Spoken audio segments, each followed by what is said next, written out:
Welcome to the Christmas week episode of the Blitz the Bookie podcast. I'm Charlie Winkle, joined by Anthony Roberts, and it is Monday night, the 23rd, late. We knew that it was going to be tough these next couple weeks with our recording schedule. We're used to recording these episodes on Wednesday nights. With Christmas and New Year's being on Wednesday this year, we knew that we weren't going to be recording on Wednesdays and probably not on Tuesdays either the next couple weeks. So here we are. It's Monday night. This is the best we could do. I think I can speak for both of us when I say that we're probably the least prepared for this episode when it comes to the picks. But luckily, we don't have any college football games to pick. There is some shitty bowl games next Saturday, but I don't think we're going to pick any of them. I don't trust the bowl games, Charlie. No, there's a lot of stuff to talk about, though. We had our first 4 college football playoff games. Plenty of stuff to talk about there. We got week 17 of the NFL, 2 weeks left in the NFL, and we'll be in the playoffs in that too. So we didn't want to miss an episode. We didn't want to skip one on you guys. And to be honest, there's a lot of stuff to talk about. So it wouldn't be a great time to miss anyways. Tough with Christmas and everything, but we're going to make it happen. Might be a shortened episode. Guys, as always, thank you for checking us out. We appreciate you. Don't forget to like and subscribe on your favorite streaming platforms. Check us out on all the social media, Facebook, TikTok, YouTube, and we definitely appreciate you guys.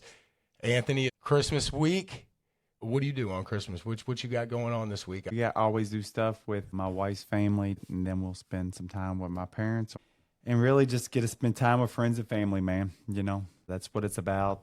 I'm a big Christmas guy, so I try not to watch too much sports on Christmas there. I've been watching Christmas movies all day. I hear you. We've only watched a handful this year, but we watched a couple today and probably planning on watching some tomorrow and on Christmas Day. We usually let the Christmas story roll on Christmas Day. Yeah. Tomorrow we'll run some of the good ones. National Lampoons we haven't watched yet, but we watched The Elf today. Okay. 33 minutes to Christmas Eve. So It's 11:27 on Monday.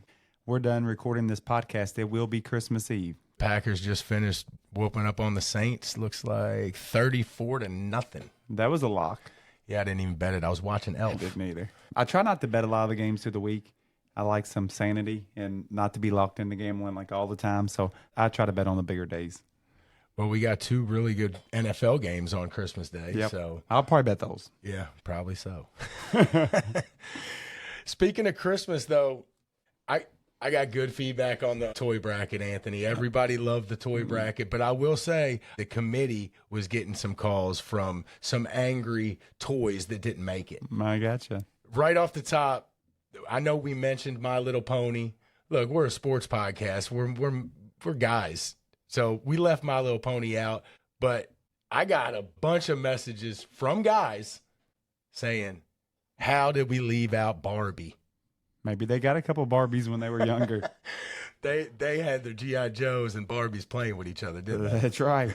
It was G.I. Joes and Transformers at my house. I will say Barbie is probably one of the biggest toys of all times. It probably didn't get on my radar because I looked it up. 1959 is when the Barbie came out. That was a little bit before we were looking. You know, we were kind of looking at, 70s, 80s, 90s, even though we did pull out what G.I. Joe was in like the 60s or something. But I didn't go back to 1959. No, but the G.I. Joe's heyday was in the 80s. When was Barbie's heyday? Like if you had to say heyday. I would say probably that 80s. I would say the 80s or 90s, but that's when I grew up. So somebody else might say the 70s they were bigger. I don't know. Yeah, I don't know. I feel like they've always been big. They're still big to this day.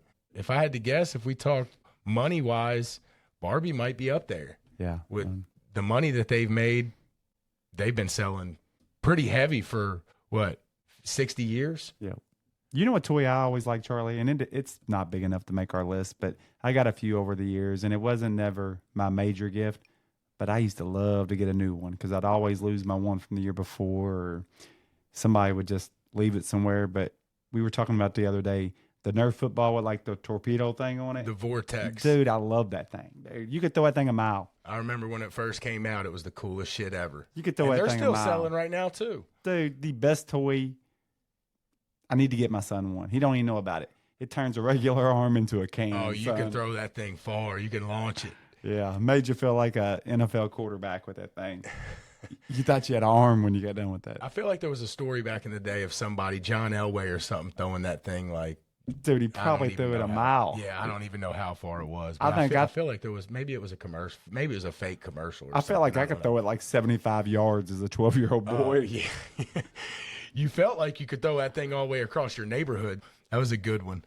I also got some calls about Nerf guns. I think Nerf guns are pretty solid, but I don't think Nerf guns was isolated to 1 year, one big craze, and I think that's kind of what we were going for.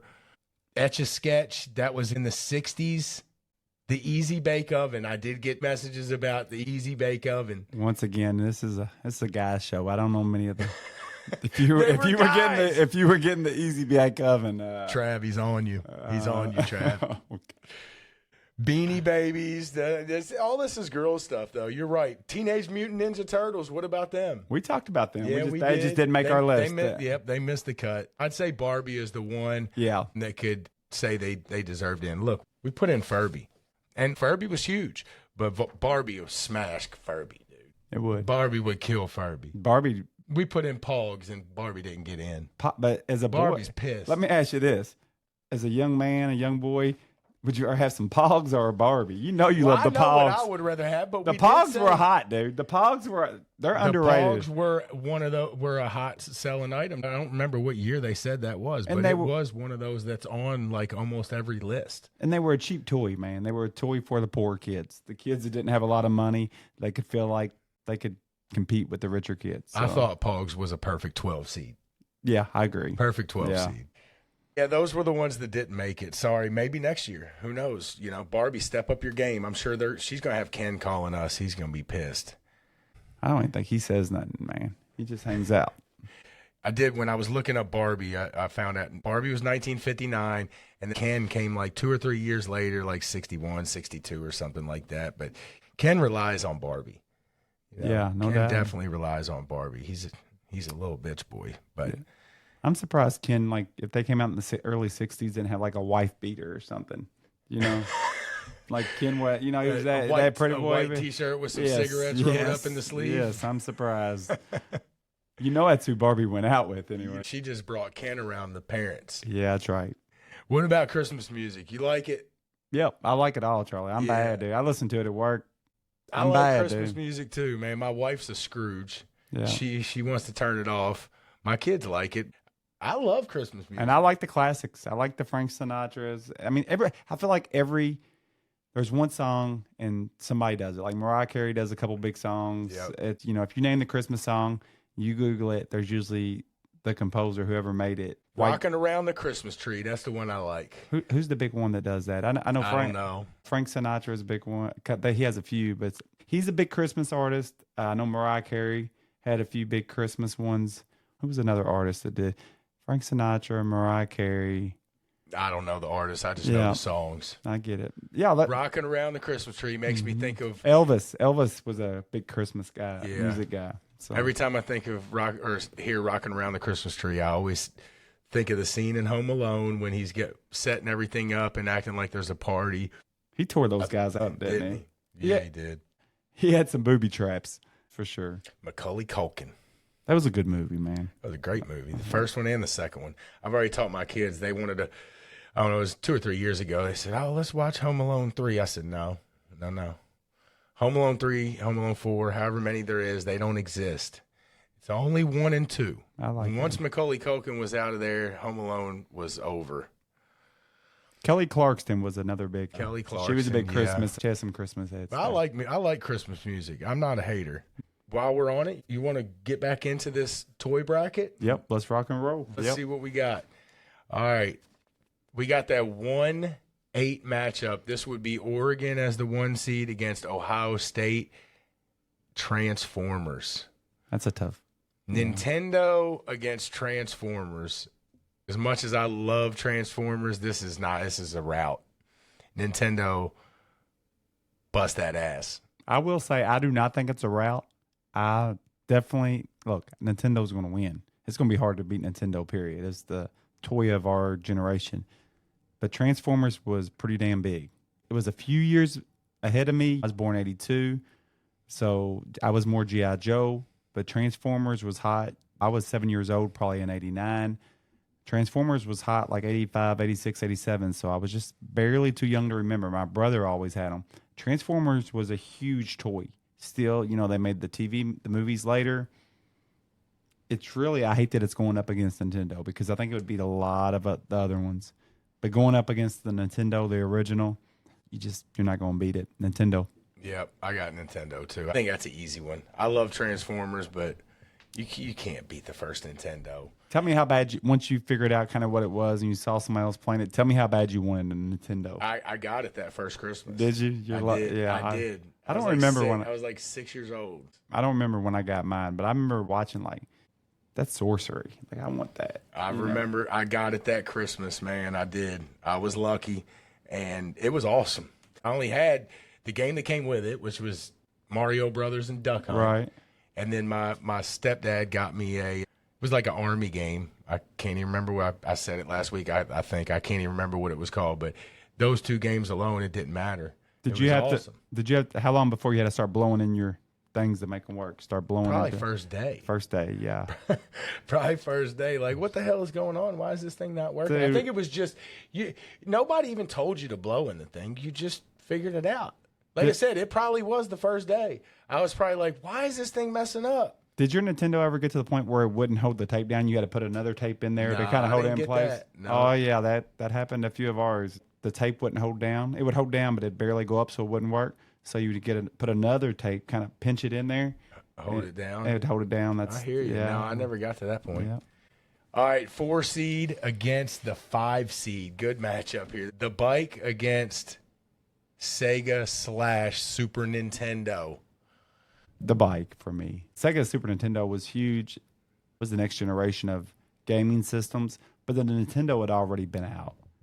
You didn't have to have a Sega or Super Nintendo because you still had your Nintendo. You had your games. If you got a Sega or Super Nintendo, you had to start over with your games. You probably had all your games built up, and that was rough in itself, having to build your games up again. So the bike, every kid wanted a nice bike. Even if you didn't have a nice bike, you needed some kind of bike that was your wheels. Give me the bike. I'm going to be honest here. I think we seeded this a little bit wrong. I think the bike should have been the two seed, maybe the 3 seed.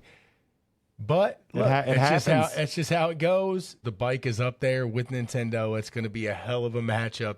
But I'm with you here. The bike's got to go through. I got the Nintendo. I was lucky enough to get the Nintendo. I wasn't lucky enough to get the Sega Super. Now, I did get the Sega years later after it came out. I want to say 2 or 3 years after it came out. But that first year when it came out, because you had the Nintendo. I had the Nintendo. That's right. Yeah, I mean, I know it was a handful of years afterwards, but look, back in the 80s, my parents, they made it happen for me, okay? They bought me the Nintendo, and that was a big item back then. Oh, it was? But guess what? That dented my next 4 or 5 Christmases, son. And plus, the Sega was more. The Sega and Super Nintendo was more. I think it was like a upgrade in price there. I remember like thinking I'm going to have to start over my game system. But then I think the first time I played Madden on Sega or Super Nintendo, I forget which one, I was hooked. The first Madden I played on Sega, I loved it. I remember playing Madden on Sega. I seen the other day where some of those old games are worth money. So didn't they have Joe Montana's football first on Sega? I remember something like that. That was before Madden, I think. Yep. Joe Montana's football, that was one of the first ones I remember on Sega. I did get the Sega, so I had it years later. But when that Sega Super Nintendo craze first started, I was still hanging on to the Nintendo at that point. I had to go over to my friend's house that had the Sega and the Super Nintendo. When times get slow here a little bit after football's over, after basketball, we could do a whole bracket on Nintendo games. That's right. Video games. I think that would be a good one. Tecmo Bowl. Tecmo Bowl. That's the king. Super Tecmo Bowl. Nothing was better than Super Nintendo. For a kid that was born in 82. I love my Madden football when it came out on Sega. But for a kid born in 82, Tecmo Bowl had 4 plays. Super Tecmo Bowl had, I think, 8 plays. There was nothing better. RBI baseball was good, but Super Tecmo Bowl was RBI awesome. baseball in the black case. Yep. Yeah, I love that game. That was a strong game. They had the bases loaded, which I kind of liked that one too. RBI baseball was better. But RBI baseball was better. Me and Trey played that all the time. Jose Canseco hit bombs on that game. Yes, he did. Mark McGuire did too. Yeah, but Jose Canseco, I think McGuire was in the American League starting lineup. Canseco was a pinch hitter, I think. I think that's how it was. Or maybe it was McGuire was the pinch hitter. But I'm telling you, the American League was loaded. My buddy always picked the National League. I used to think, you dumbass. My dad always picked the National League too because he was a little bit of a Reds fan. But Will Clark. They had Will Clark. I was always Orioles, so I was always on the American League. And I agree, American League had him. Oh, Canseco, McGuire. Dude, Canseco hit it out of that screen. Remember Saberhagen? Oh, yeah. Or was that actually? Yeah, Brett Saberhagen. Yeah. But did the American League, did they have Tim Raines? Was that or was that on Tim the National? Raines? No, he was on the White Sox. Okay, yeah. He was on the White Sox. Tim Raines. He was a beast too. Kirby Puckett. Yeah, there was a lot of them. Ryan Sandberg. There was tons of them. I love the American League. We always pick the All-Star teams. Did you always, or did you pick other teams? We always pick the All-Star teams. Almost always. Yeah. I don't know if anybody else did that. RBI baseball was great. I'm glad you mentioned that because, I loved that one. I think Bases Loaded might have been the more maybe commercialized one. See, I thought out of the two. I thought it was RBI baseball, but you think Bases Loaded was? Okay. I don't know why I felt like that, but I always liked RBI baseball better. Yeah. But yeah, Nintendo. I mean, Mike Tyson's Punch Out. I never beat the game. I never beat the game. Did you ever beat it? Yeah, I beat it, but when I was young, like I've played it since then, and it's tough. It's hard. It's all about rhythm. It's just a timing. So I didn't play it a whole lot. But I never could get past the guy right before Mike Tyson. No, did I get to Mike Tyson one time? I did. I know I didn't win it. I don't even remember the order. Yeah. I know it got to Soda Pop in. Soda Pop Pomsey or King Hippo was early. Sandman. It started off with Glass Joe. Glass Joe was the first and one. then it got to the Indian guy with the little star on his thing. That was the Tiger guy. And then the one guy where you hit his head back and forth and you could keep doing it. King Hippo, you'd hit him in the stomach. Yep, King Hippo. Sandman, Soda Pop. Piston Honda. Who was the guy that drank the oil? Or was that saying? I don't know. No, that was Soda Popinski. Yeah. Okay. Piston Honda, Soda Popinski, Sandman. Yeah. It was Sandman right before? Sandman might have been right before Mike Tyson. I'm going to look it up real quick. I want to say that Piston Honda might have been. Did you have to fight him twice? I think you did have to fight one of them twice. You had to fight Piston Honda twice, maybe. Okay, here it is. In order. Glass Joe, he was junk. Yep.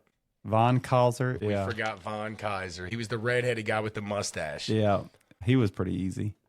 Piston Honda, he was pretty easy. Piston Honda. This guy was the easiest one. Don Flamingo. Flamingo. We talked about him. We didn't know his name. He was the one that had the big hook, and he had a mean hook. But as soon as once you start going back and forth on him, you could do it until he fell down. It didn't stop. King Hippo, don't let King Hippo hit you. But as long as you hit him in his stomach. Then the Great Tiger, he's the one with the star. Yep. Bald Bull. We didn't talk about Bald Bull. Yeah. Too. Soda Popinski. Yeah. Then you had Mr. Sandman. Macho Man. Did we talk about him? Nope. Macho Man. He was That's hard, the one dude. I couldn't beat. He's right before Tyson. I could not beat that guy. What was his name? What was his name? Macho Man. Was it just Macho Man? Macho Man was his name. I could not beat that guy. I always just wanted to fight Tyson. I didn't even want to beat Tyson. I just wanted to show up to fight him. But I didn't play it when I was older. It was kind of when I was younger. So I think everybody can agree that was one of the top games of our childhood for sure. All right, so Bike moves on to match up with Nintendo in the first Final Four matchup. That is going to be an absolute battle. All right, 2 seed against the 10 seed. We had an upset in the first round of He-Man, the Masters of the Universe. They took down the Walkman. Oh, real quick before we move on, you know what else I got? A little kickback on Transformers. I asked you what the guy's name was. Was that wrong? I guess you said Maximus Prime. Did I say it wrong? And I agreed. We were wrong. Yeah, Optimus Prime. That's right. All right. So, yeah, I got some kickback on that, too. But I always say stuff wrong, so get used to that. I think that's Anthony's little shtick now. He just... if it sounds good, names, especially with names. Oh, I'm the worst, dude. I'm the worst. I'm the worst. I'll give you some numbers all day, and I'm good with that stuff. But when it comes to names, if it sounds close, I roll with it, dude. All right, so we got the 2 seed Tickle Me Elmo going up against the 10 seed He-Man and the Masters of the Universe. Anthony, as much as I love He-Man and the Masters of the Universe, It was one of my favorite action figures when I was a kid. Went and watched the movie. I don't know when it came out, but it had to have been late 80s because I was probably less than 10 years old. I remember going and watching it. Loved He-Man.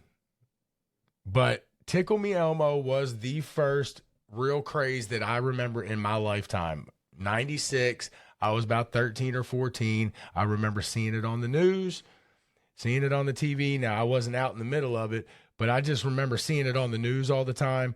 Tickle Me Elmo, can't find it, and people are fighting over it. So I'm going to take Tickle Me Elmo here over He-Man. 14-year-old Charlie Winkle's trying to run him down to Tickle Me Elmo, weren't you?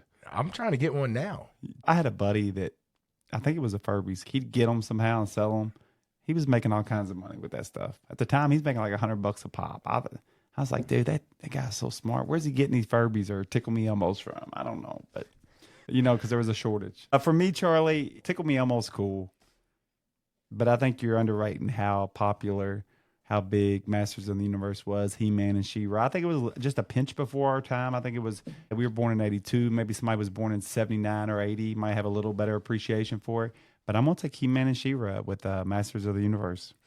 Well, we got a tie. I know we talked about going to the phone lines, Anthony. It is 11:49 on Monday, December the 23rd. 11 minutes to Christmas Eve. 11 minutes to Christmas Eve. We don't have anybody on the phone lines. The question is, should I randomly call somebody in my phone to try to get this tiebreaker, or what do we do? Do we go to the, I don't know, what do we do? Flip a coin? We go to the We got one more left. Do you want to see who you pick? We can negotiate. You want to negotiate? We can try to bargain a deal. On the next matchup. Who do you like? Let's see if we agree or disagree. What's the last matchup? G.I. Joe is the 3 seed going up against Cabbage Patch Kids. I'm G.I. Joe all day long.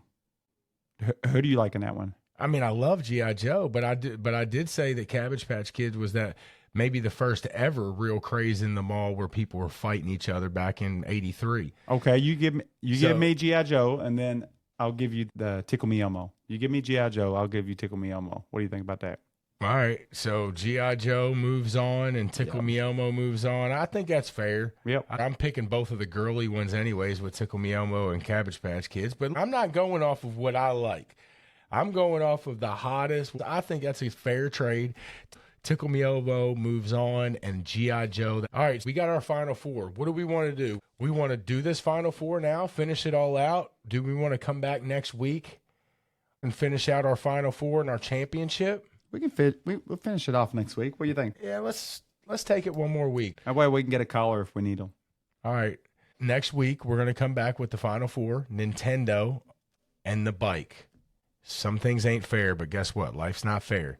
Nintendo and the bike, and Tickle Me Elmo against G.I. Joe to get into the championship of the toy bracket. It's kind of like an older kid game and a younger kid's game. I mean, I feel like G.I. Joes were a pinch younger, Tickle Me Elmo a pinch younger than the age you would have really wanted a nice bike or really wanted that Nintendo. That is true. So I think it's two good matchups, though. Oh, it is. Really? It is. I mean, those are four solid, big Christmas items. The Nintendo and the bike's an awesome matchup. Yeah, definitely. It's epic. When I look at the bracket, I think there are a lot of things. And then, look, this is a kind of good example of you're never going to get everything perfect. I know we're probably going to. We didn't put much thought into it, though. But listen to me. We're going to probably have some arguments here. We're going to have some. There's some stuff we don't like about the bracket, the real 12-team bracket, right? No doubt. We didn't put a ton of time into this, but we did for about 30 seconds to 45 seconds. We tried to see these just real quick off what we thought. I think we did a pretty damn good job, but there was a couple mistakes made. Barbie was left out, and I think the bike was underseeded at 4. Should have been 2 or 3. Sure. But look, you're never going to get it all the way right. There's always going to be bitching and complaining. There's always going to be that Barbie or My Little Pony that's left out. You can't do anything about it. So just have fun with what you got. That's right. Have fun with what you got. Hopefully make changes in the future. We'll mark down next year that we left Barbie out. We'll look back at the numbers, and we'll see if Barbie deserves it next year. All right, should be fun next week. We'll come back to it. Let's get into these 4 playoff games. All right. We We had 4 playoff games. Big weekend in college football. They weren't great games. No, But they were 4 games. I won, so I was happy. I won too. After I stopped picking with my heart, which I did on Friday night. If you've listened to this show, you know I've been on Indiana for 6, 7, 8 weeks. It's been, matter of fact, I remember when I got on them was when they beat Maryland. When we were over here watching a Kentucky game and the Maryland and Indiana game was on, maybe week 5. Mm-hmm. They were both undefeated, and I had Maryland picked in that game. I remember that. Yeah. And that was when I kind of got on Indiana. We sat there and watched quite a bit of that game while watching the Kentucky game. They got whooped. They got whooped. They did. They got whooped. They got did. whooped. I'm going to tell you what happened.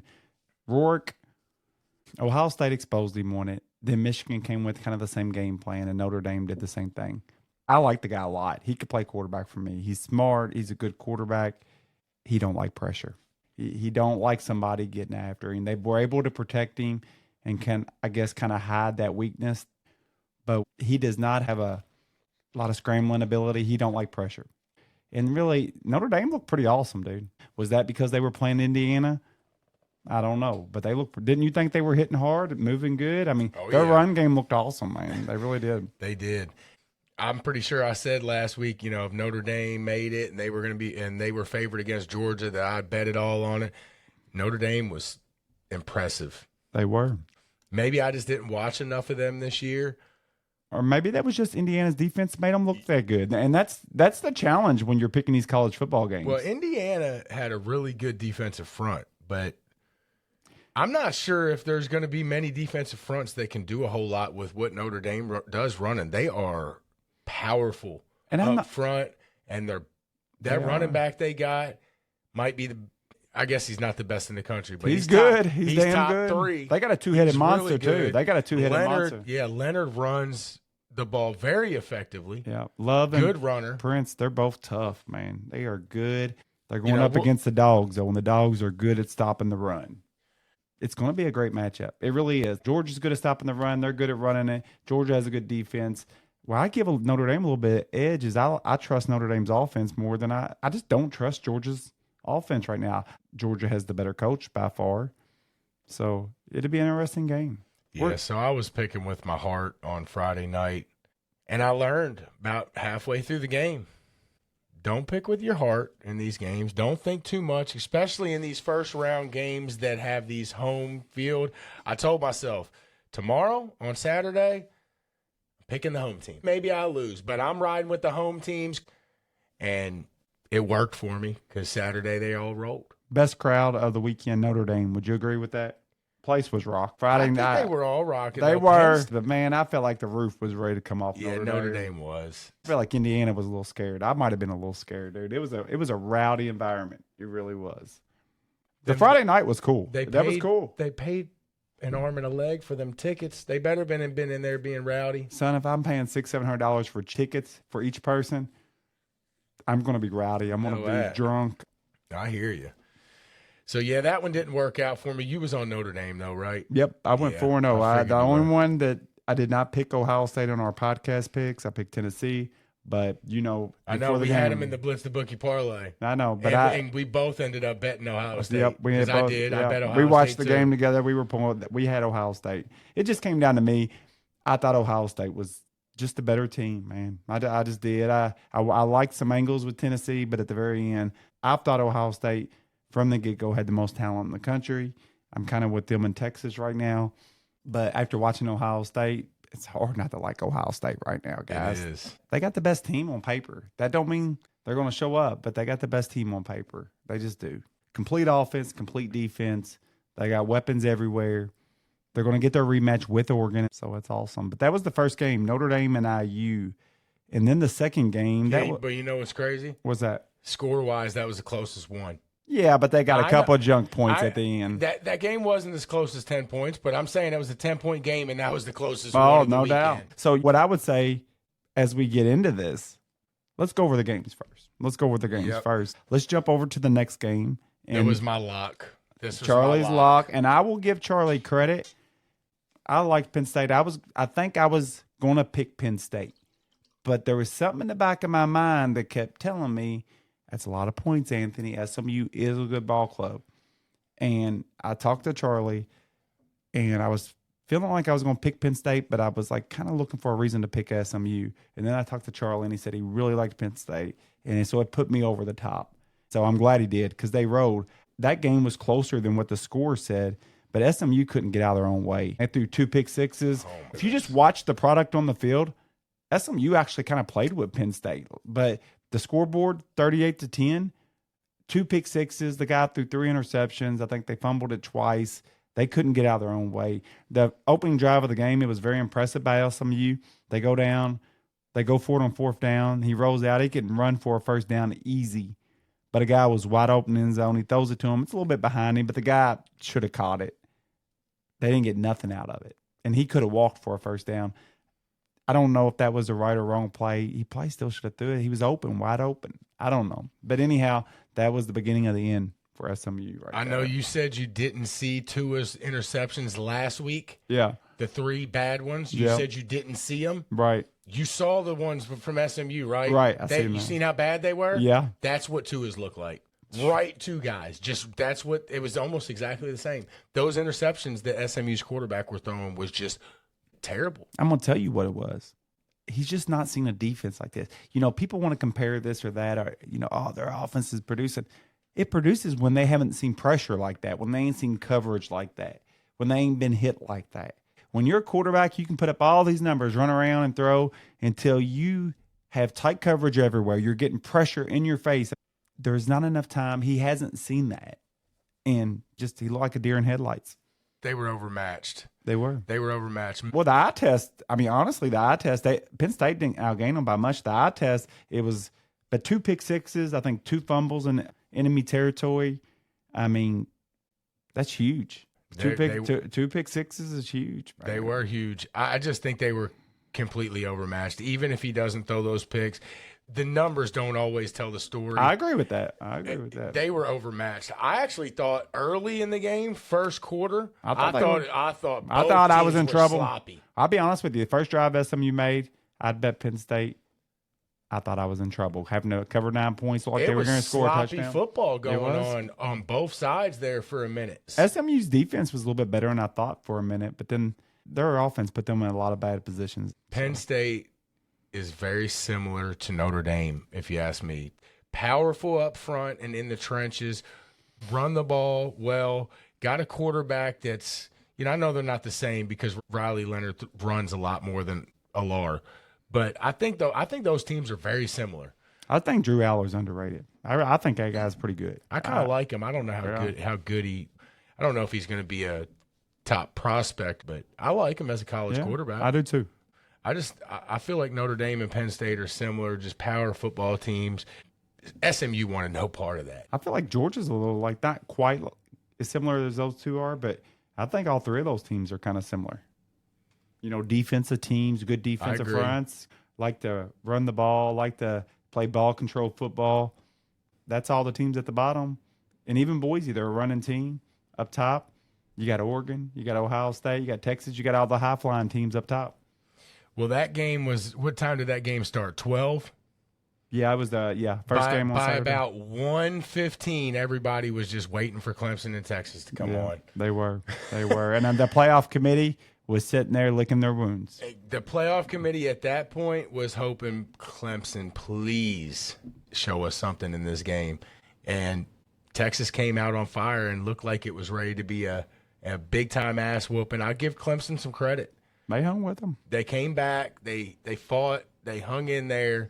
Did they lose by what? 14. That's about what it was. It was about a 14-point game. Clemson tried to make it close there at the end. I thought Dabo did a good job of coaching that game. He did all he could to keep it within that. I felt like Texas was the better team watching them, but Clemson did everything they could. They made a good showing for themselves, and that's awesome for Dabo.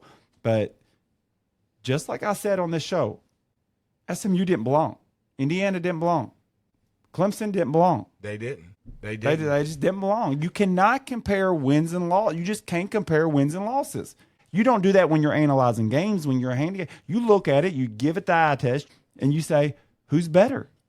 They didn't do that. Everybody was so worried. All I heard, it's great. I heard it everywhere. It's great without Alabama. Alabama makes a good showing when they're there. Well, people say, well, they're always there because they deserve to be there because they're producing a good product every year. And I promise you, Alabama, I'm not saying they would have won the tournament, but they could have won the tournament. None of those teams ever was going to win that tournament. Let's get through these last two because I got a couple things to say about that too. Clemson, I felt like they battled, but you're right. Texas was the better team. You know what I was saying last week was Texas's offense was what was worrying me. Their offense looked really good. I thought their offense put it together, gave me more hope, and then their defense kind of disappointed. I just don't think I like Texas. They're just not reliable. I just can't trust them. They're not. They're a great team, and they do a lot of things extremely well. But I think me and you came to agreement. They're that guy that gets all the talent, the worker that gets all the talent, but you can't rely on him to come to work every day. I feel like once they get a good lead. This isn't just coming to work every day. This is coming to work on the biggest day ever in the history of our company, Big Dog. Yeah, we need you. These are showing up in the biggest game that you've got. I think they got a day that you could have. I think they got an average coach. I don't think he's at the level some of these guys are. Texas. It was a 14-point game. Oh, you was talking about Sarkisian. Yeah, I got lost there for a second. No, you're fine. It's I don't disagree there. It's not that I don't like Sarkisian, but I'm just not sure. He might be one of them guys that's a better coordinator than he is a head coach. I don't think he's a bad coach. I do not think he's a bad coach. He got a hell of a roster to work with. He does. Got a ton of money behind him and a hell of a roster. I don't think they had the receivers they had last year. But still, they got a great offensive line. They got a great defense. Have some next year. Yeah, no, they'll buy them. On a side note, did you see the rumors? I think Dylan Raiola from Nebraska. You know the boy. He was one of the top quarterbacks. Patrick Mahomes guy. Yeah, he was one of the top quarterbacks coming out of high school last year. He committed to Georgia out of high school. He decommitted from Georgia, and essentially Nebraska brought him with NIL money.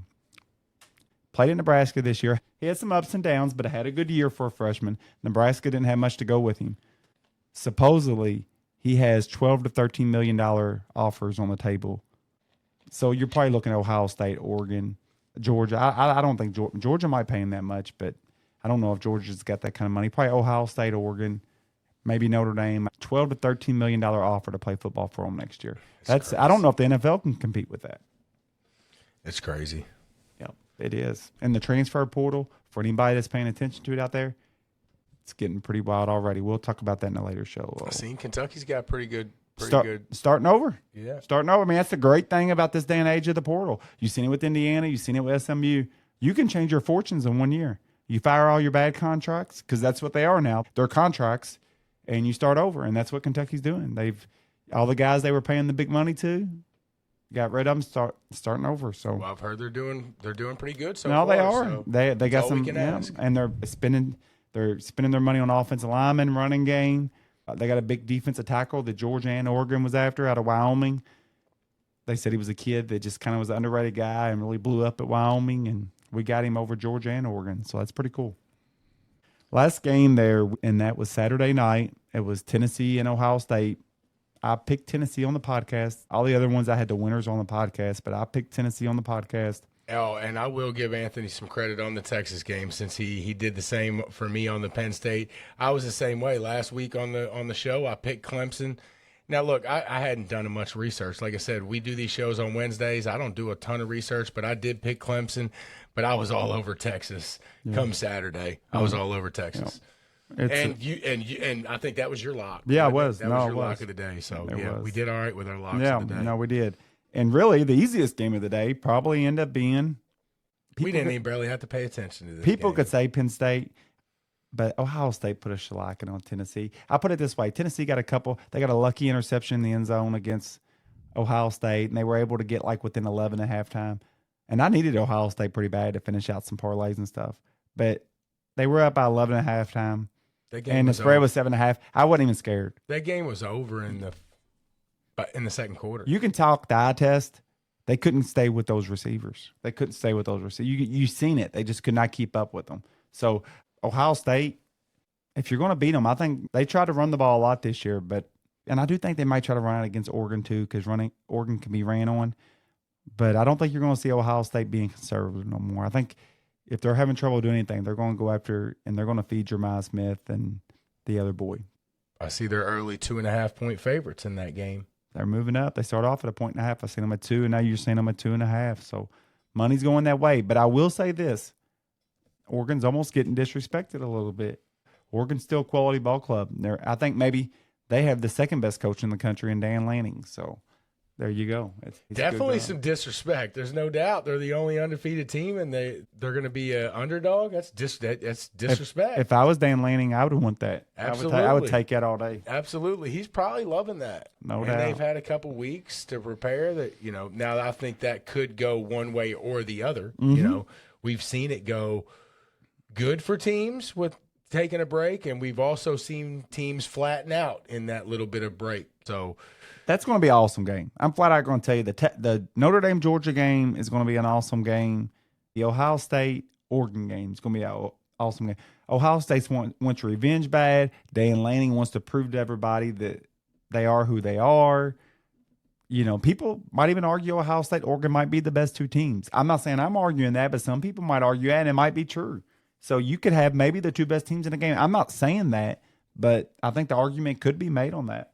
Yeah, it absolutely could be made on that. I mean, I'm sitting here looking at the 8 left, and, if I had to say right now, I'd say those are the two best teams.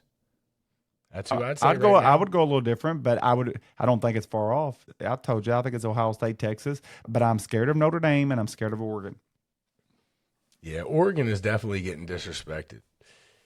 I haven't even looked at this game, just top of my head. I feel like Ohio State is the pick with the revenge game, but that's probably why the spread is 2.5. It's kind of a good matchup for Oregon, though, because they got two really good corners. Maybe that's why they had a little success against Ohio State. They got two corners that really can guard. Maybe it's a matchup thing. It is out west again. That's the Rose Bowl, so that's out Oregon's way again. Ohio State will travel. Oh, I know they will. I mean, shit, that place will probably be split 50-50. Yeah. I feel like they got fans everywhere, too.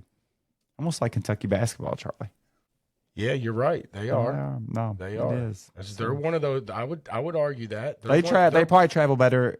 Them and Notre Dame probably travel better than any fan base in college football, I would say. Yeah, they're definitely one of them teams that they got fans everywhere. Yeah. They're not exactly University of Kentucky, but that's right. That's right, Cats. But so Charlie, all in all, with the playoff and stuff, and I know I jumped the gun on it. The playoff committee laid an egg. They laid an egg. They were wrong. They were so worried about giving somebody a chance. Hell with the chance. Give the best teams. And it's a shame because Ole Miss, they might not win a game, but they could win a lot of games in it. Alabama might not win a game, but could win a lot of games in it. SMU, Indiana, in my opinion, Boise State and Arizona State, they're not going to win no games.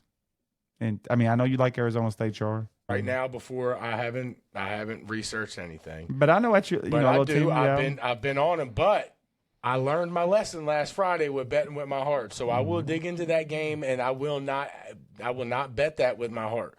If I end up liking Arizona State, I'll take them. There you go. I like it. That's a lot of points. But I will admit that I did my research in the Indiana Notre Dame game, but I thought it was pretty close, and I did end up liking Indiana. I'd say I went with my heart a little bit, but I won't do that same thing here.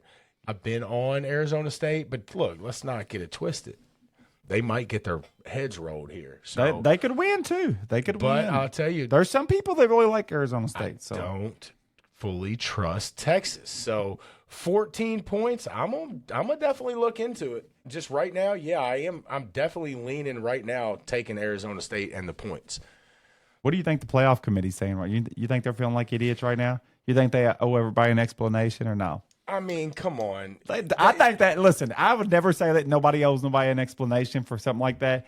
I almost think they did. I feel like they should get on there and apologize. I'm just going to go ahead and say it. SMU and Clemson should not have been in.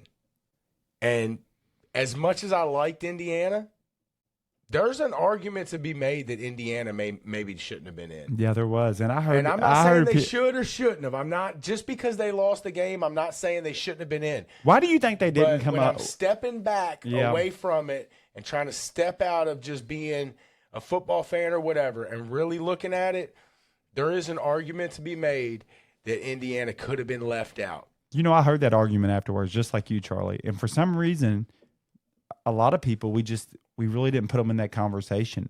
And really, when you look at their body of work, they probably should have been in that conversation. I hate to say it, but it's easier after we've seen what we've seen. And you know what it was. I'm gonna tell you what it was. He kept the gas down, dude. So maybe you should keep the gas down. Cignetti's a great coach to bet. He keeps the gas down the whole game. A lot of coaches don't do that. Like, you can tell they've kind of turned it off at some point and get conservative, which that's his business. But I think that was beneficial to him. I have heard Saturday during all these bad games, it was starting early, and I've heard it since then. I don't know if you've heard this, Anthony, but this proves that it shouldn't be 12. We should have just stuck to 4. Yeah, I heard a little bit of it. I see the argument, but I like the 12, but they need to figure out a better system for the 12. I will say this. I do think if you go to 4, then Ohio State don't get in. They're probably one of the best 4, but does Ohio State lose that game to Michigan if it's only 4? Maybe that's even what happened to Alabama. People know what the standard is to kind of get in.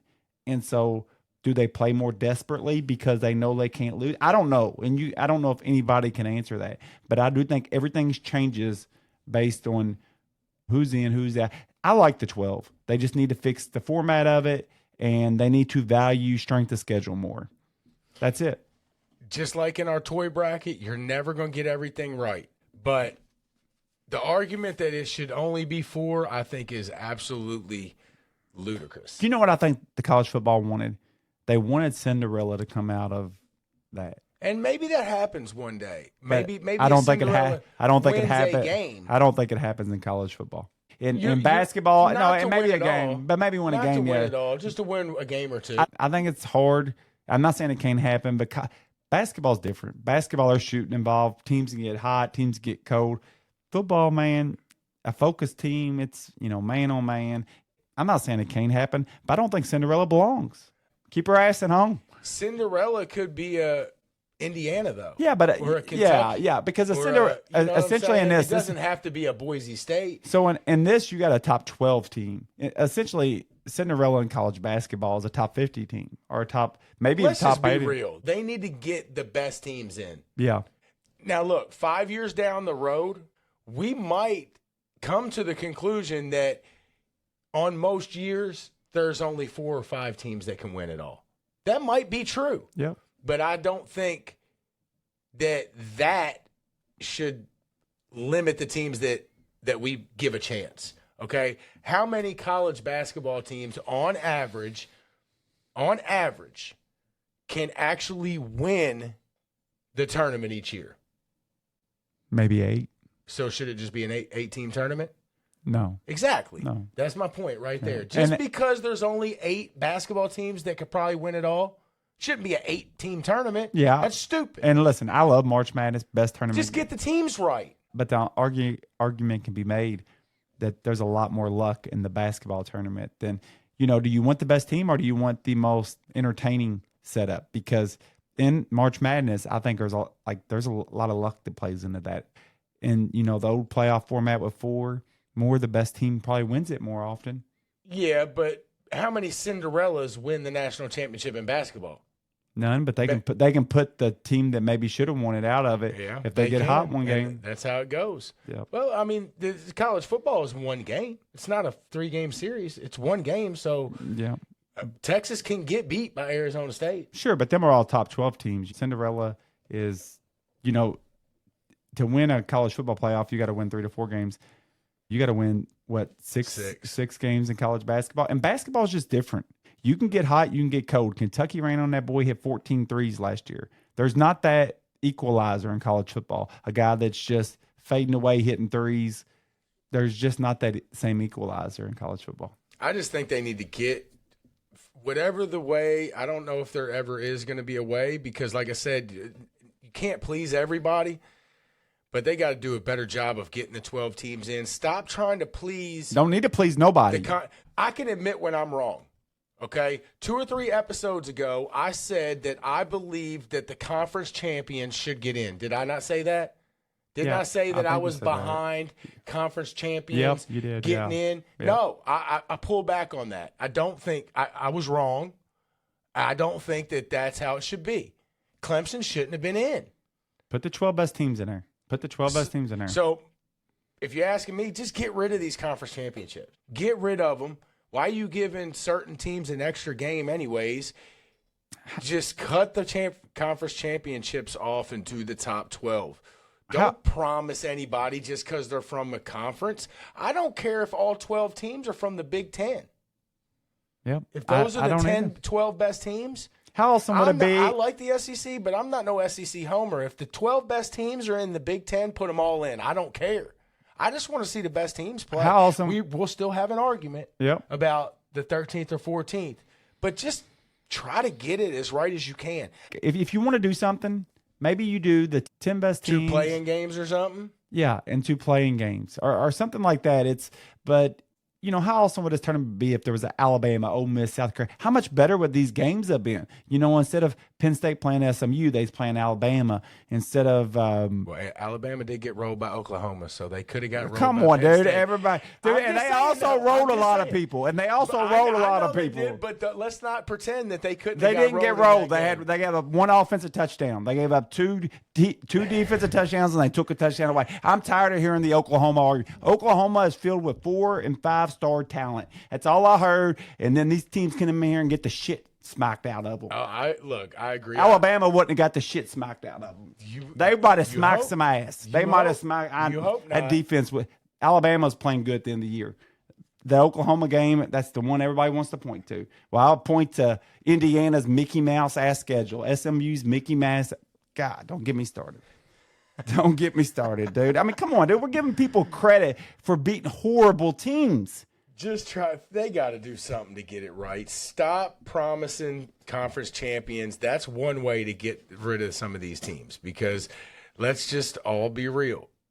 That was fucking ridiculous. We're hoping that Boise and Arizona State are not going to get blown out.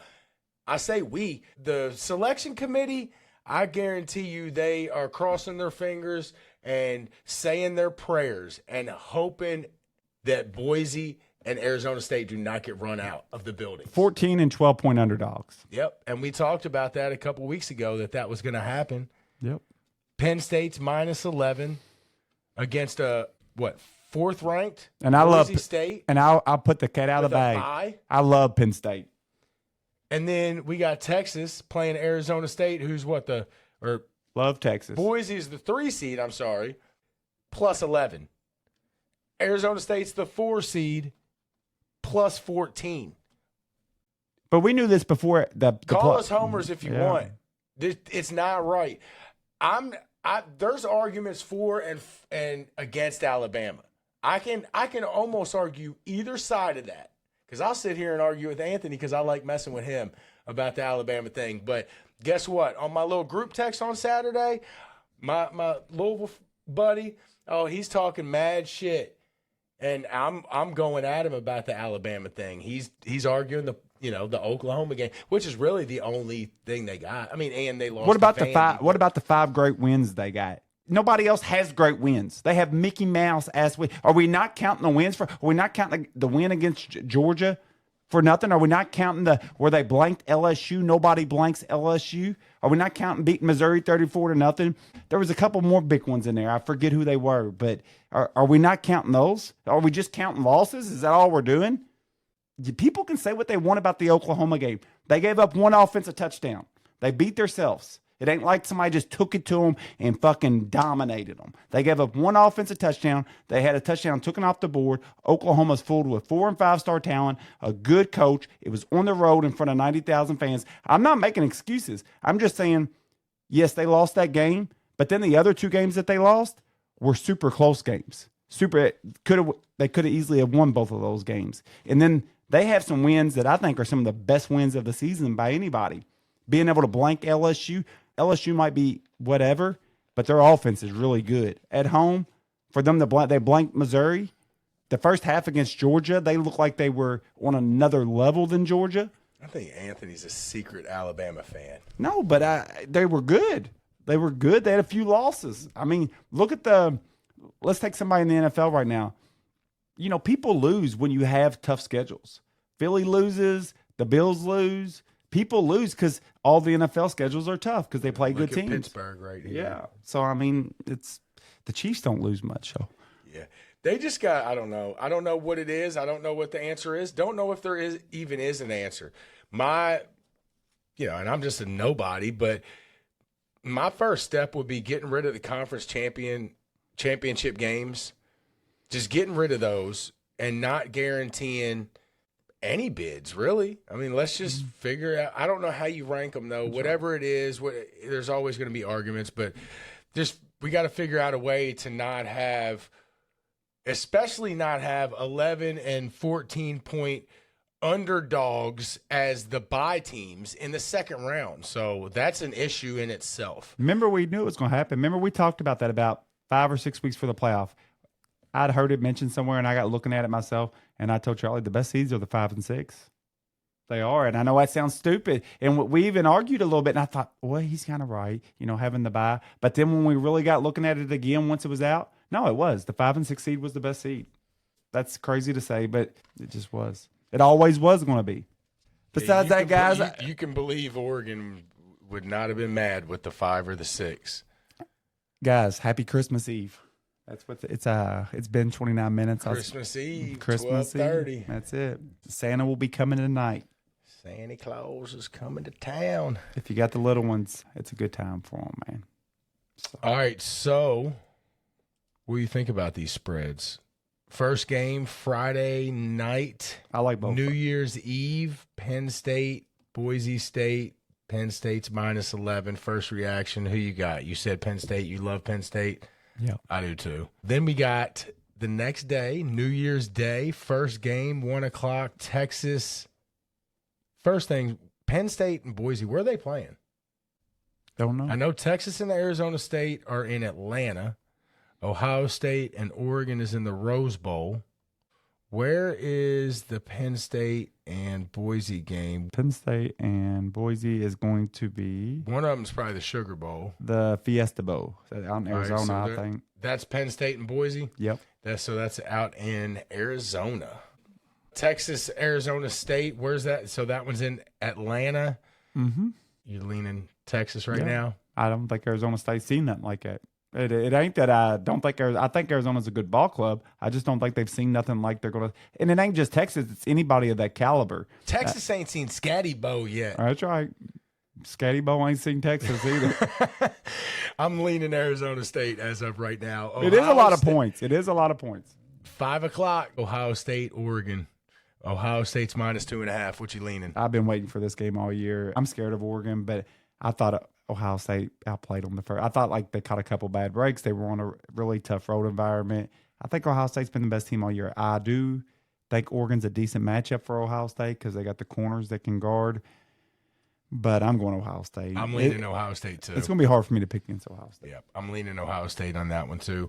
Last game will be 8:45 on New Year's Day. Cap it all off. Notre Dame and Georgia. It's early for me. Georgia's minus 2.5. It's early for me. When I say early, I could change my mind on any of these because I don't get real serious to the end. But right now, I say I'm slightly leaning Notre Dame. I'm leaning Georgia right now, but like I said, Notre Dame did impress me. I'm going to have to really dig deep on that one because I think that's going to be a great game. That's a hard game to pick. I'm going to just lean Georgia because every time I jump off Georgia, they beat Texas. They're not playing Texas. Kirby in these games, man. Kirby. I think it's been one of his best coaching jobs he's done. I don't think he's had the crazy offensive talent. He's had a kind of a makeshift offense all year. And for him to have the success he's had, last year everybody said that was Saban's best coaching job last year. I think this is Kirby's best coaching job I've seen.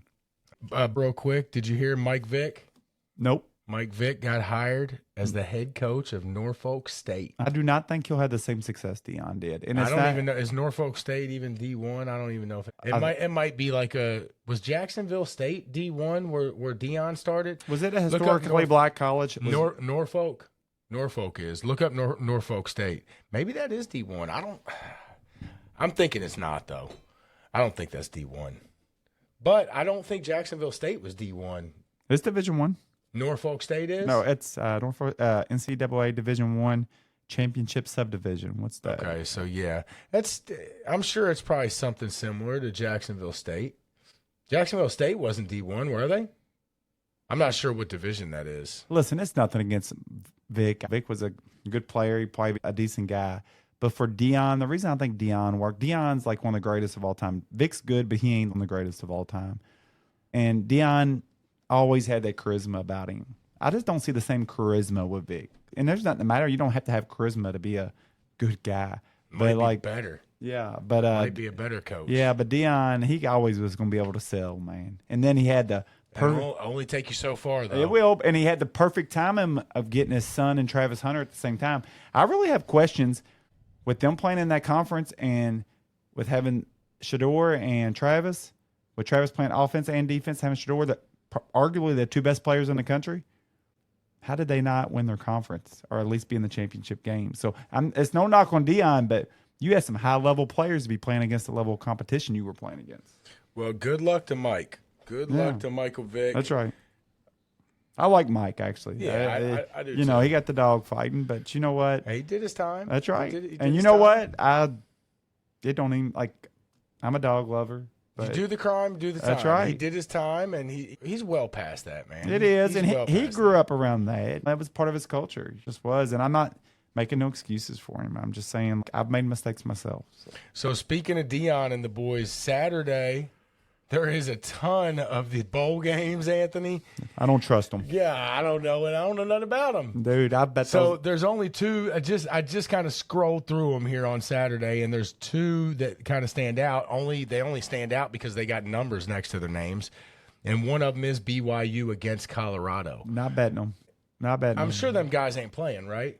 Who knows? I Dude, mean, I bet those games. Shador and Travis Hunter are not playing in that game, are they? Oh, I don't know. Bowl games in general, like over the past 4 years, I try to research them. As soon as I think I know who's playing and who ain't, I come out there and there's other players not playing and some players playing. Next thing you and know, you're relying on a third-string quarterback. You're like, where'd this guy come from?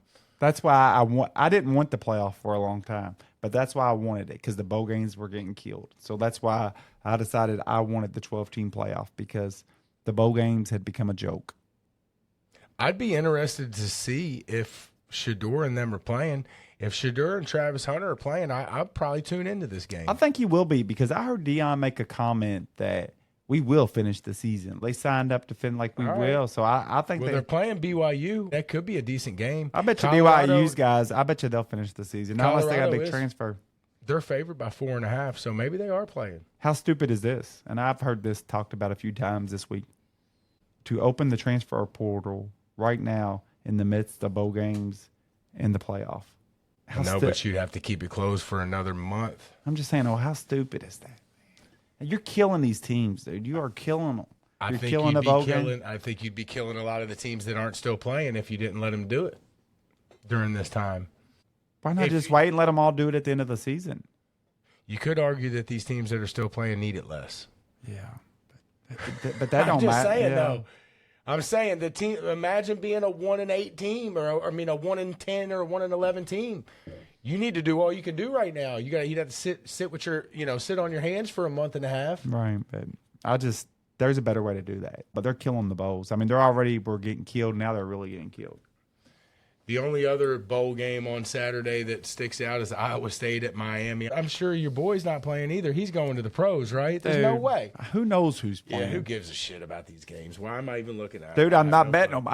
Charlie, I'm telling you, I've bet these games, and I watch a lot of college football, and I'm looking up, and I'm watching, like you said, third-string quarterbacks try to win me a parlay. I ain't doing that. Miller Moss got me. I bet Louisville against USC, and then Miller Moss come in after Caleb was out, ate Louisville up. That. I didn't even know who Miller Moss was at the time. Now he plays for Louisville. That's how things turn around. He beats their ass, and now he's transferring to Louisville. Miller Moss. What about Ray Davis beat our ass at Vandy, and then we went and got him. That is true. What about on New Year's Eve? Does this interest you any? Alabama and Michigan? If their players play. Yeah, I know. Who knows if they're going to? I just can't get into a team that ain't the team that I watch. What about this on New Year's Eve? Louisville against Washington. Does that interest you any? I know their quarterback transferred. Who did? Louisville's quarterback, didn't he? He transferred? I think he's going pro. I think he's trying to go pro. Yeah, he ain't going pro. Yeah, I think that's what he's doing. He's sitting out to focus on the draft or whatever. Yeah. South Carolina against Illinois. Think Rex Specs is playing? They're -9.5. He must be. No, they got their mojo's going good, so they probably play. Other than that, these bowl games, I love this 12-team playoff, but it is, these bowl games are irrelevant. They're the best games to cheat on, too. They really don't matter. Yeah, you know that. They could definitely be cheating on those. We need inside. Dude, that might be the angle. That might be the angle, guys. I'm telling you, look, these games don't matter to them. The season's already over. They're getting the free trip. They might try to take some money and double it up. I wish I had some information. If anybody gets information, send us 1-800-BLITZ-THE-BOOKIE. I would love to have just one game. We won't tell nobody. I promise you I won't. All right, Anthony, week 17. We are coming up on week 17 in the NFL. Before we get into the NFL real quick, just a real quick thing on this. I've been wanting to get this in the last few weeks, and we don't have to spend long on this. These quarterbacks sliding, once they've become runners, is really starting to piss me off. MICKYMOUSE. Mickey Mouse. It is. Come I on. was watching the Houston-Jacksonville game when Trevor Lawrence got hurt. I was watching. I seen it live. He was running for a first down, 10 yards down the field, coming up on the first down line. He makes a late slide. I don't care what you say. Yeah, the dude put it on him, but he made a late slide. Them guys are going 100 miles an hour. That defender's job is to defend that first down line. And once you're a runner, I could care less what your position is at this point. Yep. Quarterback, running back, receiver, it doesn't matter. Once you are past the line of scrimmage and running the football, I don't even think you should be able to slide. No, I'm with you. I mean, maybe that's too much. You got to slide like 3 yards ahead of time. I mean, you got to give yourself up so far in advance that nobody even wants to think about hitting you. That's how far you need to slide ahead of time. Charlie. If not, I think it should be a penalty on the quarterback. I do too. Look, you don't get me started on it. It's changed the game of football. Quarterbacks are no longer accurate. They just get quarterbacks that are mobile. They run around long enough, and you can only guard somebody so long, and you throw it to them. That's the new – because NFL wants it because they want points. They want everything offense. Very few of these quarterbacks anymore take a 3 or 4 step drop and throw into tight coverage because they can't, because they're not accurate. All of them are runners now because that's what you do. Because you know why you can do that? Because the rules allow you to do that. When you're allowed to run around and not get hit, you're not worried about getting hurt. You're protected more than anybody. Every rule, whether it's offensive lineman being able to hold, everything benefits the offense. Now the perfect quarterback is a guy that can scramble and throw on the run because the rules have changed that. There was a thing I was listening to, Jeff Brom of Louisville. It was pretty funny. He when he was with the XFL, did you hear that, Charlie? Here, I'll play it real quick. Oh, I've heard it, yeah. Here it is. How in the world are you starting this game tonight after taking that hit just 6 days ago? Well, let me answer that question by asking you 2 questions.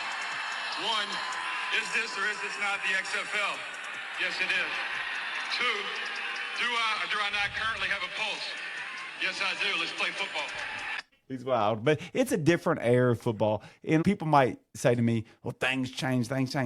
That's bullshit. They're a player on the field like anybody else. Give me a logical reason why they should be treated different. So the NFL can protect their investment? Treat them different in the pocket if you want. I'm surprised they're unprotected in the pocket when they're standing there trying to throw downfield. I'm completely good with the roughing the passer shit.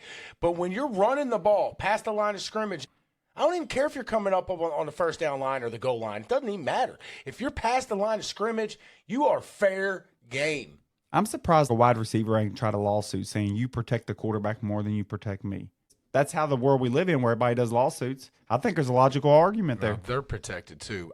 This quarterback sliding shit has got to stop. The Trevor Lawrence thing, I know it's a few weeks old, and I know it might be touchy for some people. I do not think that was a penalty. It's touchy for people that want the game to be soft. They suspended that kid for like 3 games. He's just trying to make a football play. I do not think that was a dirty play. I don't. I just let him get the first down. Let him get the first down. Let him get it. Let him get it. Let him get it. There was another game. What game was it, Anthony? I called you. Wasn't it? There's a bunch of them anymore. No, it was just this week. Wasn't it Thursday Night Football? Yeah. Was it Herbert? Mm-hmm.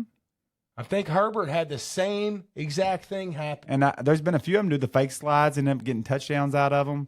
You know, the guy pull off. Now people are scared to hit somebody. I seen a play where somebody was running for a first down, and it was by the sideline. The guy could have came up and popped him, but it was a quarterback, and I seen it. He was scared to hit the guy at the sideline. Scared to hit him at the sideline. I've seen that too. That's bullshit. They are a player. They are a threat, just like any other player out there. And so what has happened? We protect them so much. Now quarterbacks don't got to be accurate because they run around until people get open. Yeah, I'm not a fan of that rule. Think it needs to go.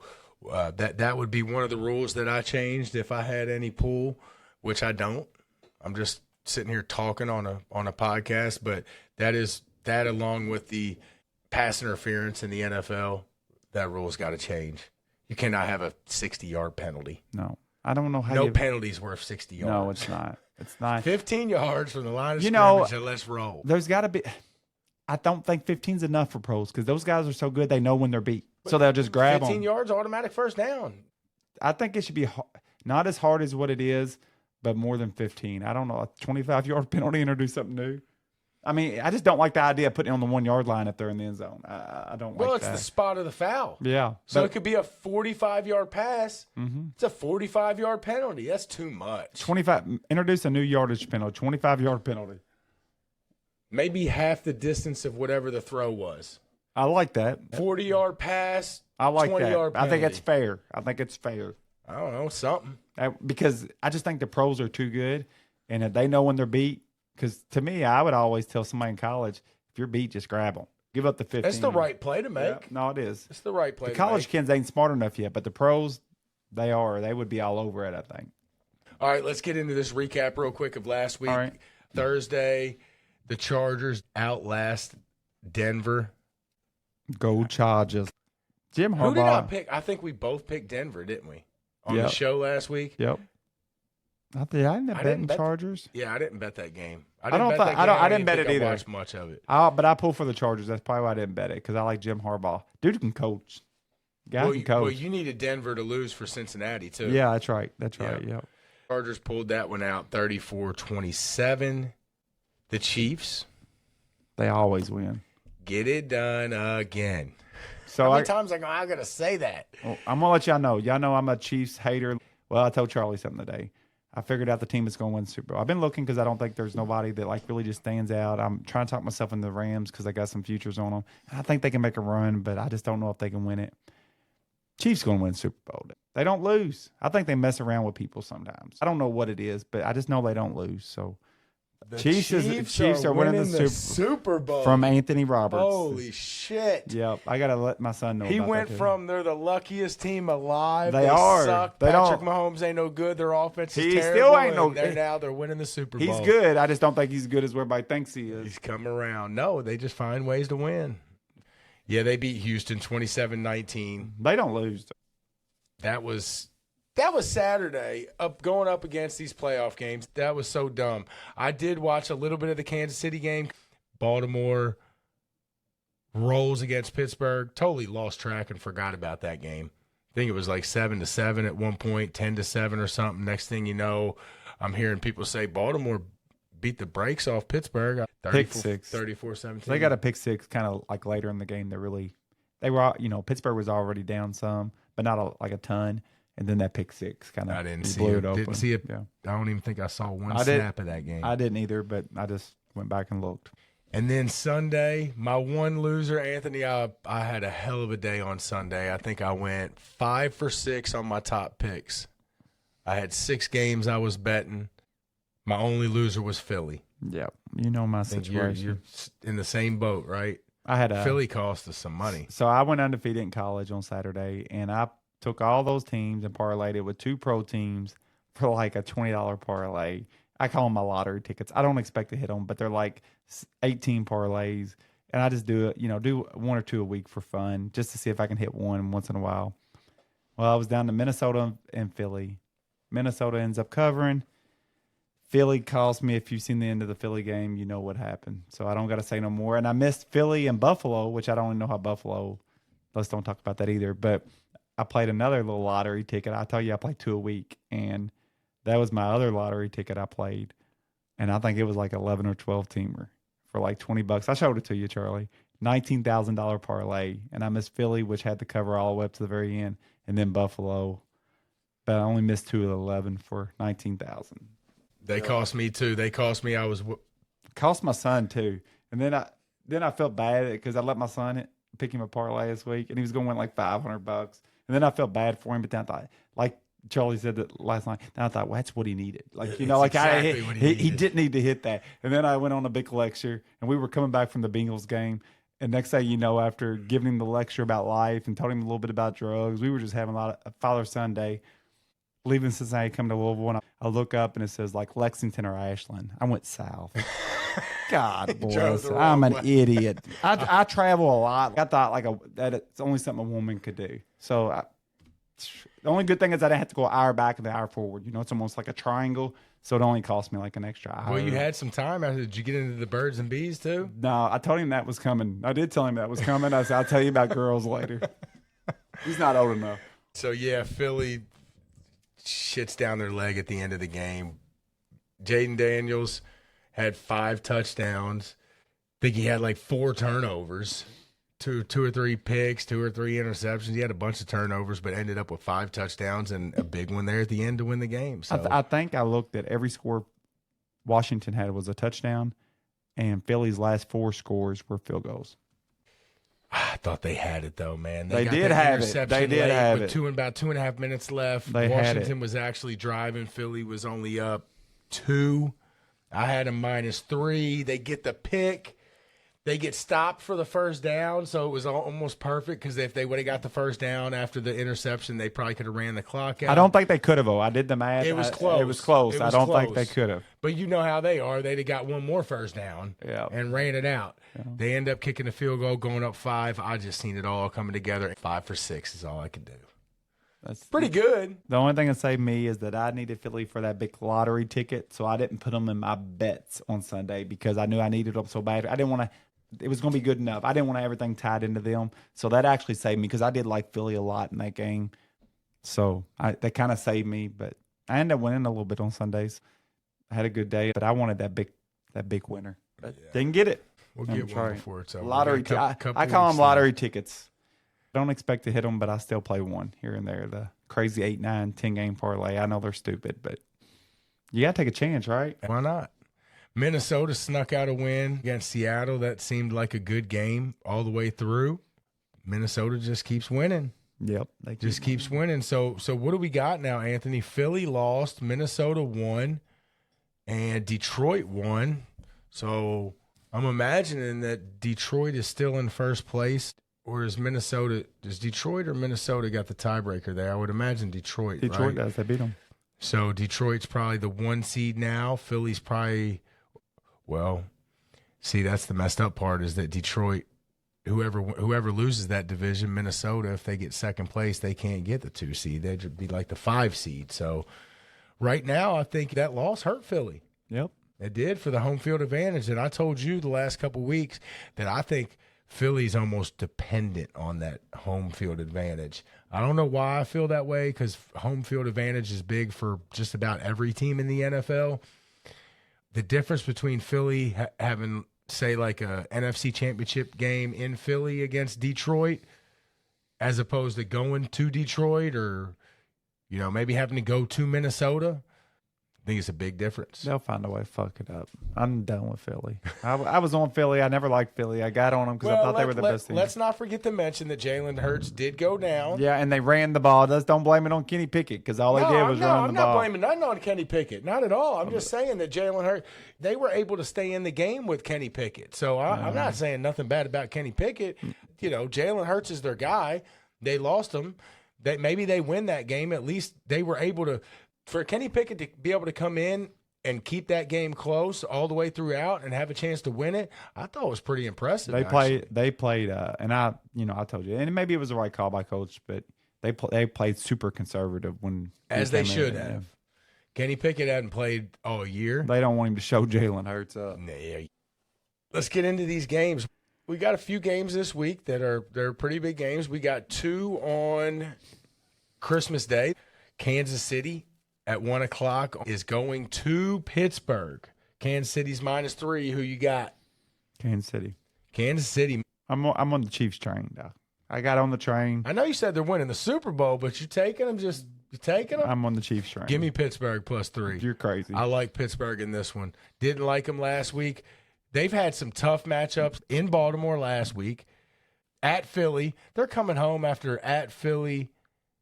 They better lose. And at Baltimore. Only way you win that bet is Kansas City's been so lucky. Give me Pittsburgh. The only way you win that bet is they lose by 2 or 1. I'm taking Pittsburgh. They don't lose, though. Yeah, but Pittsburgh's prime for a win right here. They've dropped a couple. They're coming back home on Christmas Day as an underdog at home. I've been picking Pittsburgh pretty good, too. You ain't mess with the Chiefs. I can't get on the right side of them, so this is going to be one of them ones where, I've been picking Pittsburgh, the right side of Pittsburgh, but I've not been getting on the right side of Kansas City. I've actually been on the right side of Kansas City. I've had them the last couple of weeks, and then early in the year, I was against them, but the teams I was betting against them was covering because they were big favorites, and so I've been on the right side of Kansas City. But Anthony loves the Chiefs now. They don't lose. They mess around with people. I'm guessing that's the only thing I can come up with. That's all planned. Second game on Christmas Day, Baltimore at Houston. Baltimore is -5.5. I'll go first on this one. I'm taking Baltimore. You know it takes a lot for me to say that. I'll take Houston. Holy moly. Anthony he's on something tonight. Boy, he hates Houston all year, picks them. Hates Kansas City all year, picks them. You're allowed to change. Well, you're allowed to change. You're allowed to change your mind. Baltimore has a bad pass defense. They got a good run defense. Russell Wilson couldn't expose that. I think C.J. Stroud will. Tank Dell did go out. He did something. What did he do? Blow his knee out or something? Yeah, it's 5.5 is a little bit much, but Baltimore's playing good right now. I'm gonna roll with them, even though it's on the road. I'll take Houston. So that is both games on Christmas Day. And then looks like we got 3 games on Saturday too, huh? Denver at Cincinnati. That is at 4:30. If Denver wins, they're in the playoffs. If Cincinnati wins and a few more other things happen, they're still alive. This is a huge game. So Denver clinches with a win? I think they clinch the playoff spot with a win, yes. Huge game.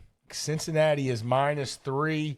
Cincinnati's rolling right now, even though they did have me a little bit worried in the beginning of that game the other day with that big long run.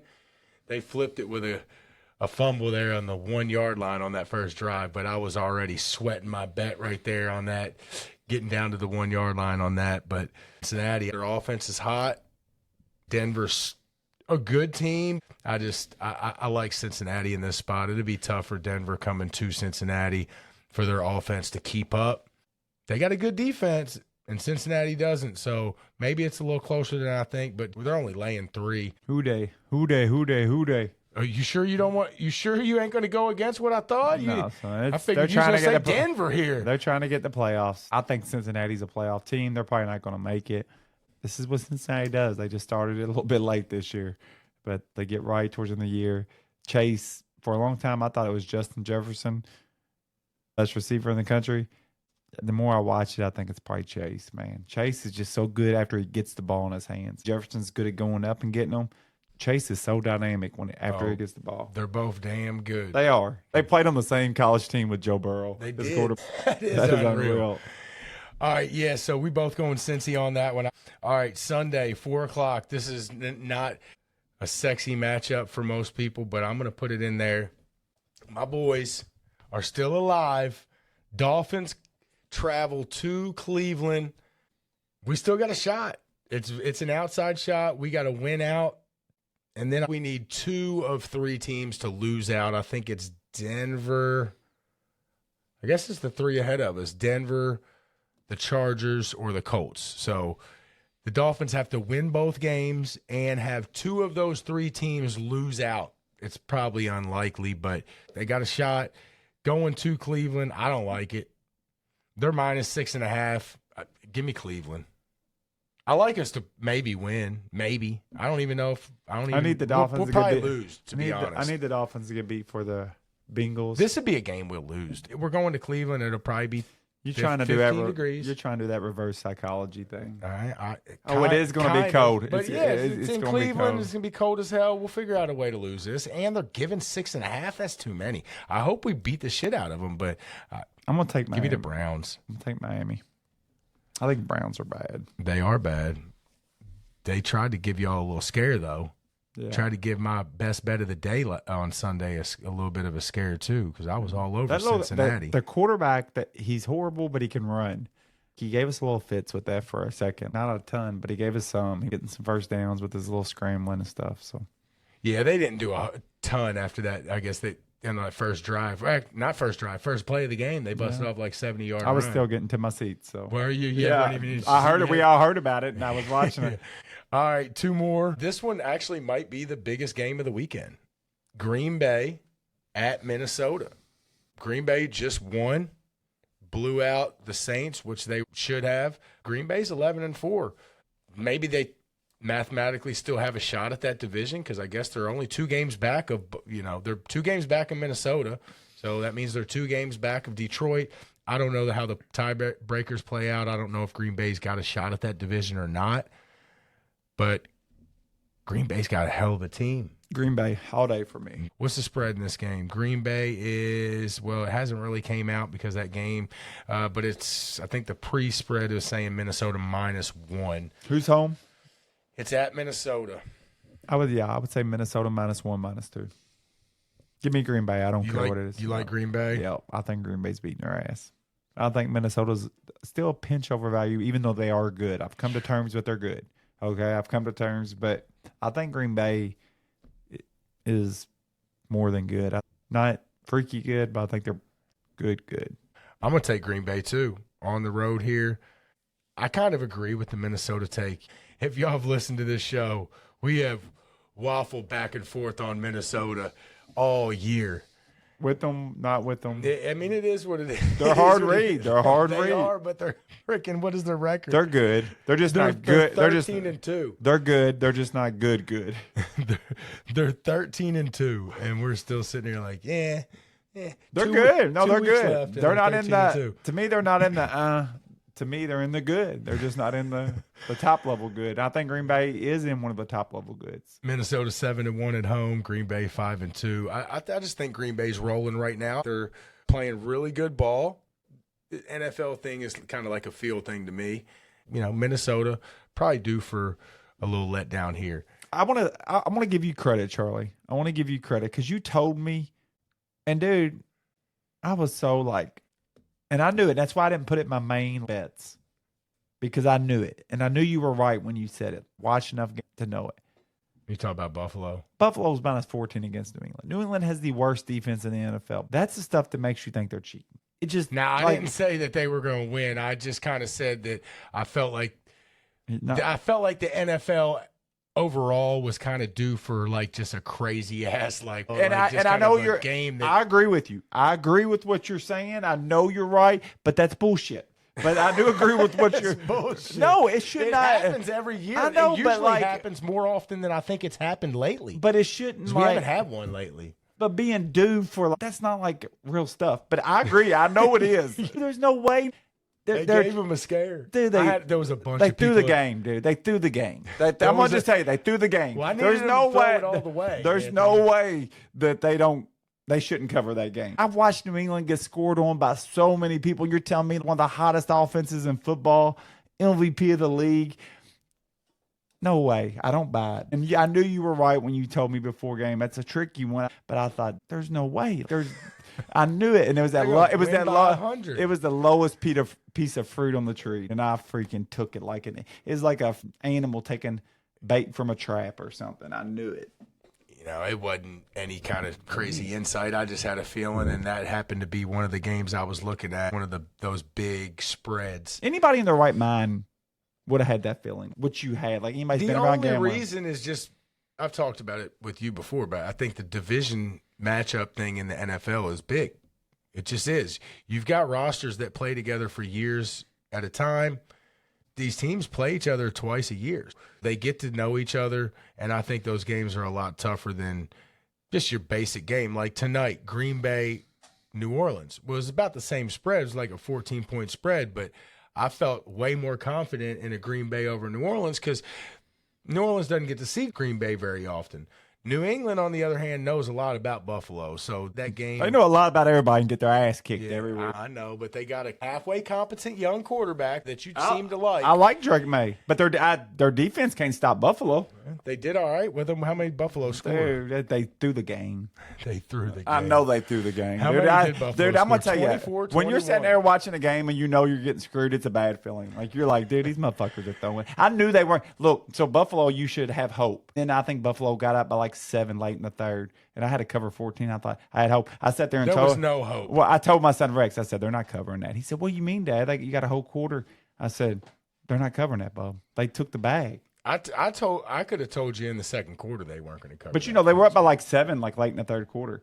So they only were a touchdown away from me pushing. And Rex said, well, The push was a possibility, but they weren't covering. never was a possibility. I knew they were on the take. When you're down 14-7 at halftime to New England, you're on the take. McDermott's betting. All right, last game. This is another big one. Another one that's not really like a sexy game here, but has huge playoff implications. Atlanta, who just jumps back into first place in the division with a win last week with a rookie quarterback. Penix comes in, get the win. Tampa Bay lost, so Atlanta is now back in first place. Atlanta travels to Washington. Washington is -4.5 coming off of the big win against Philly. Washington is 10-5, and they're still – you said they're technically still alive for the NFC East? A lot of things. I think everything would have to line up perfect. Okay, well, they're 10-5, so they're definitely still in play for a playoff spot, possibly the division. With that being said, and Atlanta, like I said, Atlanta has now jumped back into the division lead, so they have to win this game.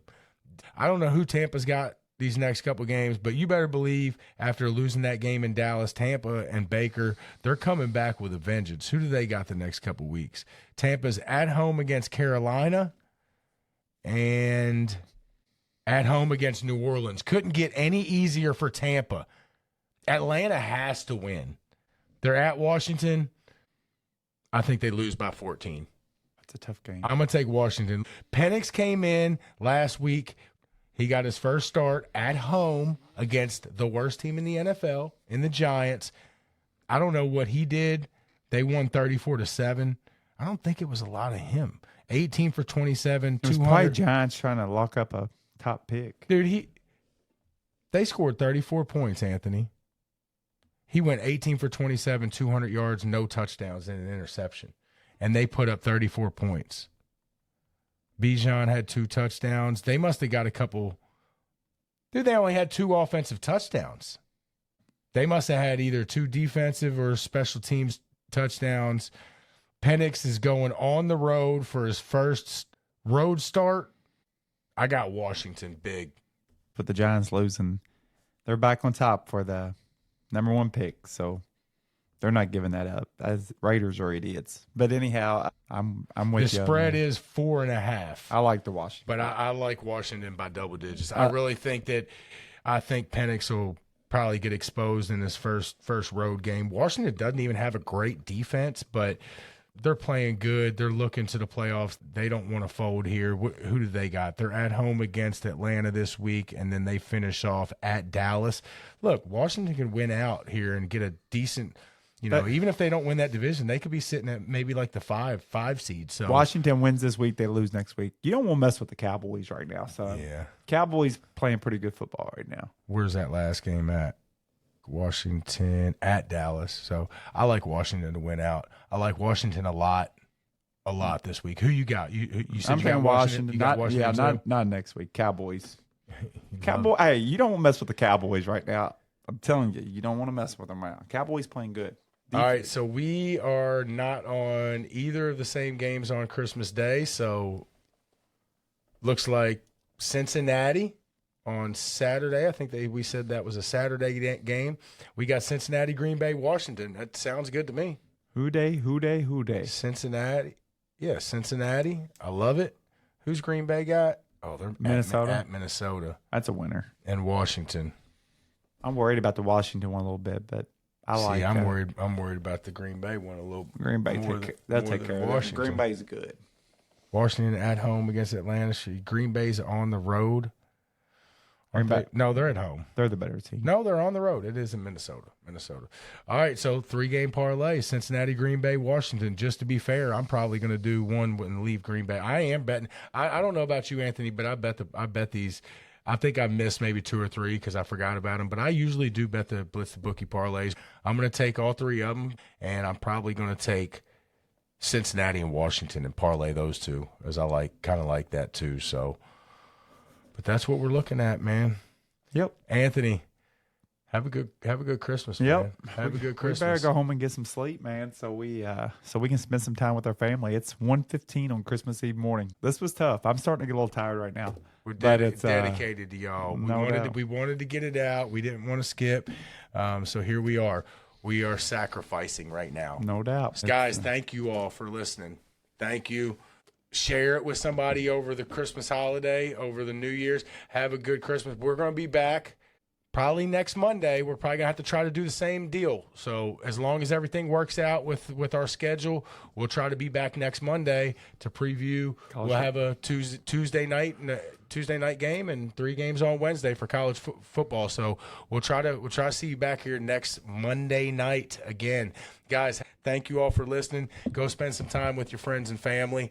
Have a great Christmas, and we'll catch up with you next week. Try to blitz the bookie this week, guys. Yep. Merry Christmas, guys. As always, thanks for listening. Have a good Christmas with your family. You know, we're going through some stuff with my family right now, with my mom.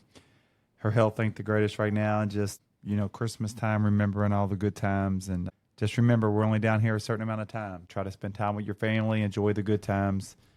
No doubt. Live for today, man. Tomorrow is not promised. No. And maybe we sound like some old heads, but we kind of are getting like old heads. We are. And once you have like a parent or real close relative pass, you just start thinking about stuff like that way too much. So live for today. Go have a great Christmas with your friends, with your family, and pick some winners. Blitz the bookie. We'll see y'all next week. See ya.